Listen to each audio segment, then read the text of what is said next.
La película Psicosis es sinónimo de terror. Incluso si nunca la viste, hay un sonido que seguro quedó grabado a fuego en tu memoria. Ese chillido agudo y repetitivo, acompañado de la imagen de un asesino corriendo a la cortina de la ducha y apuñalando una y otra vez a su víctima indefensa. En la masacre de Texas, un grupo de jóvenes queda atrapado en un pueblo desolado, acechados por una familia caníbal que decora su casa con huesos y piel humana. Su figura más perturbadora es Leatherface, el hombre de la motosierra que además de asesinar brutalmente, confecciona máscaras con los rostros de sus víctimas. Lo inquietante es que estas películas no nacieron de la pura imaginación, sino de una historia real. Una historia que, hasta hoy, sigue generando horror y fascinación. Porque como ocurre con la mayoría de los asesinos seriales, detrás del monstruo hubo un entorno que lo moldeó. Un padre violento, una madre estricta y fanáticamente religiosa.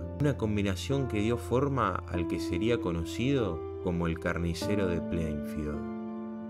Bienvenidos al canal. Hoy vamos a hablar de Ed Gein y la granja de los horrores. Tanto que mañana se viene la serie de Netflix. Vamos a darte la historia completa para que veas las dimensiones de esta persona muy perturbada. Así que sin más, si te gustan los documentales de crimen, historia o misterios, te invito a que te pongas cómodo. Y ahora sí, vamos con el caso. Edward Gein nació el 27 de agosto de 1906 en el condado de La Crosse, Wisconsin, Estados Unidos. Cuando tenía apenas 7 años, su familia se trasladó a la ciudad de Plainfield, donde se instalaron en un rancho aislado a las afueras del pueblo. Allí vivían como granjeros. De niño, Ed decía que la matanza de cerdos en la granja le producía náuseas y que la sangre lo desmayaba, pero lo cierto es que adoraba los cómics de terror y más tarde los libros sobre torturas en los campos de concentración nazis. Su único contacto con el mundo exterior era la escuela, pero Augusta, su madre, lo controlaba tanto que le prohibía tener amigos. Consideraba que todos los hombres eran pecadores y las mujeres la fuente misma del pecado. Ed y su hermano Henry crecieron bajo una disciplina rígida, moldeando un carácter asocial. La relación con su madre era de amor-odio, pero Ed siempre obedecía ciegamente. Era, en palabras de los especialistas, un caldo de cultivo perfecto para una patología psiquiátrica. Su padre, George, era una persona poco afectiva con su familia. Además de tener graves problemas de alcoholismo, también era un maltratador. Pero las golpizas terminaron cuando en 1940 murió. No fue la única muerte que sufrió la familia, ya que poco tiempo después también muere su hermano, Henry. Algunos sostienen que se trató del primer crimen cometido por este asesino serial, pero jamás pudo ser demostrado. La teoría solventa en que tras la muerte de su padre, Ed y Henry potenciaron la disputa por la atención de su madre, y la obediencia a ultranza de Ed complicaba el vínculo de la madre con Henry. Había una relación edípica e incestuosa entre Ed y su madre. Henry murió en un extraño incendio de la granja familiar. Ed explicó a la policía que ambos intentaron apagar el fuego, pero que Henry quedó atrapado entre las llamas y no pudo salir. La confusión de las autoridades se dio porque Henry apareció con un golpe en su cabeza, pero la investigación certificó una muerte por asfixia. Era 1944. Estas muertes casi no afectaron a Ed, pero en 1945 Augusta murió por problemas cardíacos y ese fue,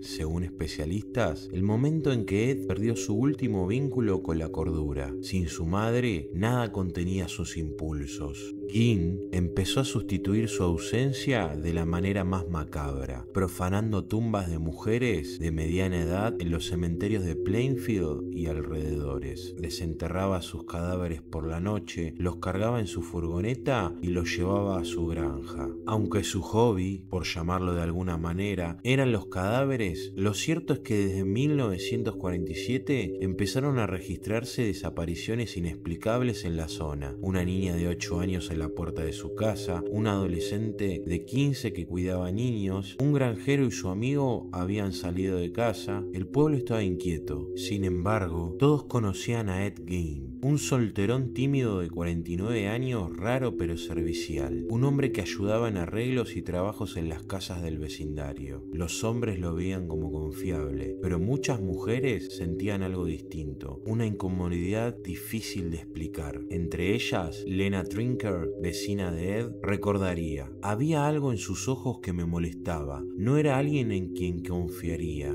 Mary Hogan era la dueña de la taberna del pueblo. Uno de sus clientes habituales y más silenciosos era el tímido Ed Gein. Mary se había mudado desde la gran ciudad de Chicago hasta el pueblo. Se había divorciado 2 veces, tenía 54 años y las malas lenguas decían que había estado estrechamente relacionada con la mafia. Y despertaba gran curiosidad, además de ser objeto de cuchicheo de las mujeres del pueblo. Ninguna quería ver a sus maridos entrar a aquel antro. El 8 de diciembre de 1954, el granjero Seymour Lester entró a la taberna para tomar una cerveza y comenzó a llamar a Mary, pero nadie respondía. Hizo unos pasos más y se encontró con una enorme mancha de sangre en la puerta que daba a una habitación trasera. Inmediatamente llamó al sheriff y comenzó la investigación. Las manchas de sangre continuaban hasta el estacionamiento. El auto de Mary seguía allí. La mancha terminaba junto a él, a pocos centímetros de unas huellas recientes de una furgoneta, junto a la que también había un cartucho de pistola calibre 32. No había señal de que haya habido una lucha y no habían tocado un solo centavo de la caja donde estaba el dinero. Los investigadores no encontraban el motivo del crimen. Nadie entendía lo que había pasado con Mary Hogan, pero todo el mundo hablaba del tema. Las conversaciones en el pueblo se centraron en eso durante un tiempo e incluso en una de esas oportunidades el propio Ed, junto a esas personas, dijo: «Está en casa, en la granja». Algunos rieron, a otros no les dio gracia, pero ninguno lo tomó en serio. Todos lo tomaron como una broma de aquel excéntrico del pueblo. Bernice Warder era la encargada en la ferretería en Plainfield. El 16 de noviembre de 1957, un sujeto llegó y compró un anticongelante. La mujer anotó en su registro el nombre del individuo y su compra. Lo hacía habitualmente para el control de su contabilidad. Luego de esto, el sujeto sacó una escopeta y disparó. Recién por la tarde, el encargado de la gasolinera se percató que la puerta de la ferretería estaba cerrada y las luces prendidas. Fue entonces que decidió llamar a la policía. Cuando estos ingresaron, se encontraron con un enorme reguero de sangre que llegaba a la parte trasera del local y se perdía en las huellas de una furgoneta. En el medio de la investigación, los policías encontraron el cuaderno de Bernice. El último cliente registrado en ella era Ed Gein. Casi al mismo tiempo, un par de amigos de la infancia fueron a visitar a Ed. Bob y Darlene Hill llegaron a la casa y Ed salió con las manos manchadas de sangre, pero su excusa fue que había estado despedazando un ciervo. Aquello no les pareció inusual, dado que aquel día se iniciaba la temporada de caza de ciervos en Plainfield, por lo cual casi todos los habitantes estaban realizando esta actividad. Los hermanos Hill invitaron a Ed a cenar a su casa. Este se lavó, cambió su ropa y fue con ellos. A los pocos minutos, otro vecino llegó a la casa de los Hills con la noticia de la desaparición de Berenice. Gein solo reaccionó diciendo: «Debe tratarse de alguien con mucha sangre fría». Bob propuso ir al pueblo para informarse y además ayudar a la policía, pero cuando se aprestaban a salir, varias unidades del sheriff irrumpieron en la propiedad. Cuando Gein los vio, y a pesar de que la policía solo quería interrogarlo, dijo: «Me han incriminado». Automáticamente quedó bajo arresto. Una vez detenido Gein, los policías comenzaron a inspeccionar su casa y lo que ahí encontraron los marcaría de por vida. La puerta frontal estaba cerrada, así que entraron por la puerta trasera, sobre la cual colgaba una corona fúnebre a modo de decoración.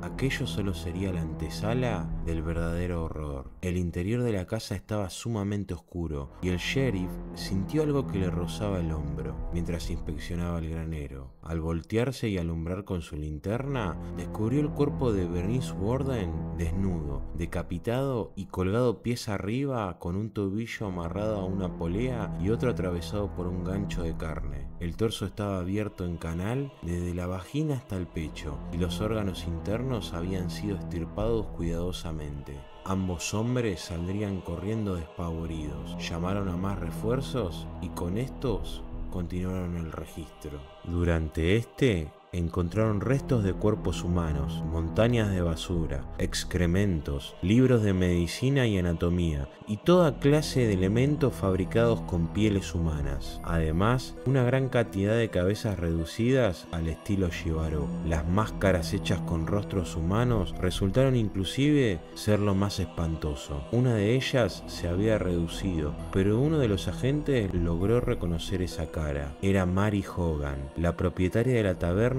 que había desaparecido 3 años antes. Finalmente, uno de los investigadores descubrió la cabeza de Bernice Worden dentro de una bolsa y tenía las orejas perforadas con 2 ganchos y una correa. A pesar de que la casa era un chiquero, el dormitorio de Augusta se mantenía tal cual lo había dejado al morir 12 años antes. Ginn lo había cerrado con tablas y lo cuidó como si fuera una especie de templo.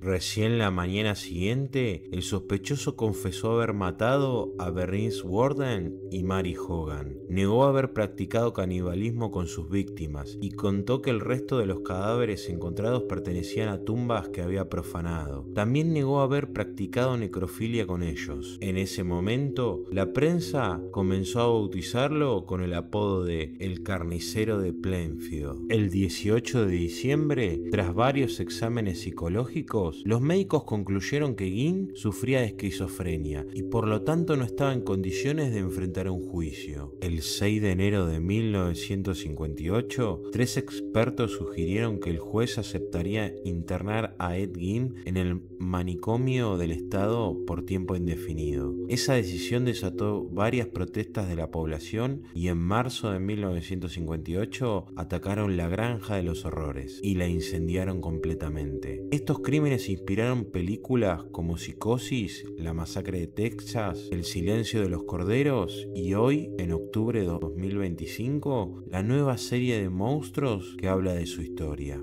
El 26 de julio de 1984, Ed Gein muere en el Hospital Mental Mendota por un cáncer e insuficiencia respiratoria. Las autoridades decidieron enterrar a Ed en el cementerio de Plainfield en una tumba sin marcar para evitar tensiones con la población. Los exámenes psicológicos realizados luego de que fuera detenido demostraron que Ed era un hombre muy inteligente, incluso por encima de la media. Esto generaba respeto y confianza en los vecinos. Su desarrollo sexual y emocional tardío, producido por la represión ejercida por su madre, hicieron que Gein creara un mundo de extrañas fantasías. En él, sus sentimientos con respecto a las mujeres se confundían con el dolor que sentía por la pérdida de su madre y el temor de transgredir su propio y peculiar código moral.